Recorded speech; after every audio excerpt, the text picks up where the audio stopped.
Imaginez des vaisseaux spatiaux si petits qu'ils pourraient tout explorer, atteignant des endroits où aucune mission n'est allée auparavant. Pensez-vous qu'il est possible de fabriquer des drones spatiaux pour atteindre des distances interstellaires? C'est une question fascinante. En principe, oui, c'est théoriquement possible. La clé est de surmonter les limitations techniques et physiques auxquelles nous sommes actuellement confrontés. Mais quelles seraient réellement les implications de cela? Pensons aux implications techniques. Quels sont les principaux défis qui se présentent à nous lorsque nous essayons de miniaturiser un vaisseau spatial et de l'envoyer si loin? Le premier défi est la propulsion. Nous avons besoin d'un système extrêmement efficace et capable de générer une impulsion soutenue pendant de longues périodes. Les fusées chimiques traditionnelles sont trop lourdes et consomment trop de carburant pour les voyages interstellaires.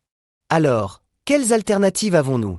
J'ai entendu parler de propulsion ionique et de voiles solaires. Sont-elles viables pour les drones spatiaux? La propulsion ionique est prometteuse. Elle utilise des champs électriques pour accélérer les ions, générant une poussée très faible mais constante. Avec le temps, cette accélération peut atteindre des vitesses énormes. Les voiles solaires, quant à elles, exploitent la pression de la lumière solaire pour propulser le vaisseau. Les deux technologies sont beaucoup plus efficaces que les fusées chimiques, mais elles ont encore des limites. Quelles sont ces limitations? J'imagine que la taille et la puissance sont des facteurs importants. Exactement. La propulsion ionique nécessite une source d'énergie considérable pour générer les champs électriques, ce qui implique de grands panneaux solaires ou même des réacteurs nucléaires miniaturisés, ce qui est un défi technologique énorme. Les voiles solaires, bien que théoriquement simples, doivent être énormes pour capturer suffisamment de lumière solaire, ce qui les rend vulnérables à la poussière et au rayonnement dans l'espace. Parlons de l'énergie. Comment alimentons-nous ces drones spatiaux lors de voyages aussi longs, loin du Soleil? C'est un autre obstacle important. Au-delà de l'orbite de Mars, l'énergie solaire diminue considérablement. Nous pourrions utiliser des générateurs thermoélectriques à radioisotopes, RTG en abrégé, qui convertissent la chaleur générée par la désintégration radioactive en électricité.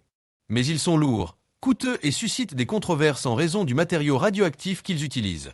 Une autre option serait de développer des sources d'énergie complètement nouvelles, comme la fusion nucléaire miniaturisée, bien que cette technologie soit encore à un stade très précoce de développement. Supposons que nous résolvions le problème de la propulsion et de l'énergie. Quels autres défis techniques nous attendent? La communication est cruciale. Nous devons maintenir le contact avec ces drones à des distances interstellaires, ce qui nécessite des antennes puissantes et des algorithmes de correction d'erreurs très sophistiqués. De plus, la latence, le temps qu'un signal met à faire l'aller-retour, serait énorme, ce qui rendrait impossible le contrôle en temps réel. Les drones devraient être autonomes, capables de prendre des décisions par eux-mêmes. L'autonomie est donc essentielle. Comment rendre ces drones suffisamment intelligents pour naviguer dans l'espace, éviter les obstacles et mener des recherches scientifiques sans intervention humaine?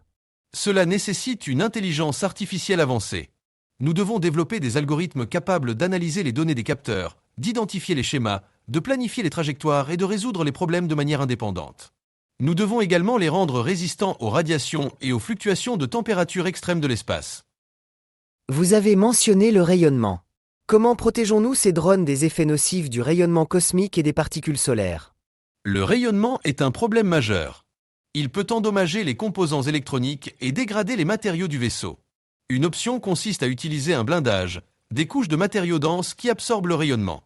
Mais le blindage augmente le poids, ce qui rend la propulsion plus difficile. Une autre option consiste à utiliser des matériaux autoréparateurs qui peuvent se guérir après avoir été endommagés par le rayonnement.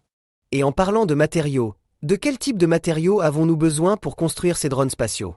Ils doivent être légers, résistants et capables de supporter des conditions extrêmes. Exactement. Nous avons besoin de matériaux composites avancés, tels que le graphène ou les nanotubes de carbone, qui sont extrêmement résistants et légers. Nous avons également besoin de matériaux capables de supporter des températures extrêmes, du froid absolu de l'espace à la chaleur intense près d'une étoile. Quelles sont les implications physiques de l'envoi de drones spatiaux à des distances interstellaires? Cela affecterait-il l'espace lui-même? En principe, l'impact direct serait minime. Les drones seraient très petits et leur masse insignifiante par rapport à l'immensité de l'espace. Cependant, à long terme, l'accumulation de déchets spatiaux pourrait devenir un problème. Des déchets spatiaux à des distances interstellaires? Comment est-ce possible? Même de très petites particules qui se détachent des drones pendant le voyage pourraient rester dans l'espace pendant des millions d'années. Avec le temps, ces particules pourraient s'accumuler et devenir un danger pour les futures missions spatiales. C'est pourquoi il est important de développer des technologies pour recycler ou éliminer les déchets spatiaux. Qu'en est-il de la relativité? Les effets relativistes affecteraient-ils ces drones s'ils voyageaient à des vitesses proches de celles de la lumière? Oui, Absolument. À des vitesses relativistes, le temps se dilate et la masse augmente. Cela affecterait la façon dont nous communiquons avec les drones et la façon dont nous interprétons leurs données. Nous devrions également tenir compte de la contraction de la longueur, qui est la réduction de la longueur d'un objet dans la direction de son mouvement. Le voyage à des vitesses relativistes pourrait-il ouvrir la voie à de nouvelles formes de propulsion, comme le moteur warp ou les trous de verre? Ce sont des idées très intéressantes, mais elles relèvent encore de la science-fiction. La physique actuelle ne permet pas de voyager plus vite que la lumière ou de déformer l'espace-temps de manière significative. Cependant, la recherche continue et qui sait quelle découverte l'avenir nous réserve. Au-delà des défis techniques et physiques, quelles implications éthiques et sociales aurait l'exploration interstellaire avec des drones spatiaux? Il y a plusieurs considérations éthiques importantes. Par exemple, avons-nous le droit de polluer d'autres systèmes stellaires avec nos déchets spatiaux? Que se passe-t-il si nous trouvons la vie sur une autre planète? Avons-nous le droit d'interférer avec elle? Il existe également des questions sociales liées à la distribution des bénéfices de l'exploration spatiale. Qui profite des découvertes scientifiques et des ressources trouvées sur d'autres planètes? Ce sont des questions très importantes.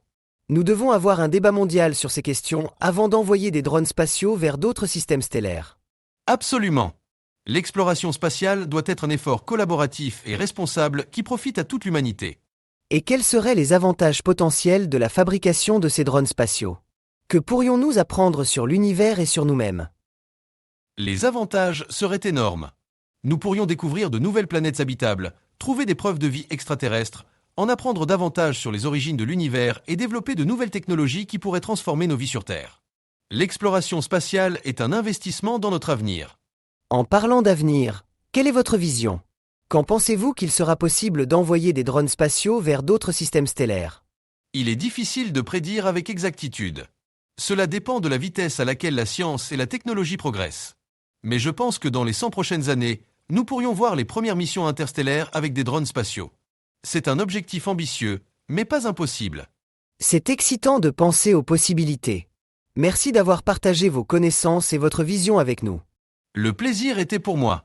C'est un sujet fascinant qui donne à réfléchir. Explorateur.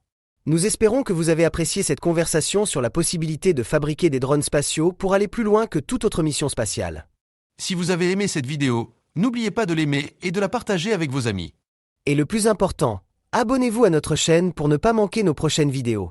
Laissez-nous vos commentaires et dites-nous quel sujet vous aimeriez que nous explorions à l'avenir. Nous les lisons tous.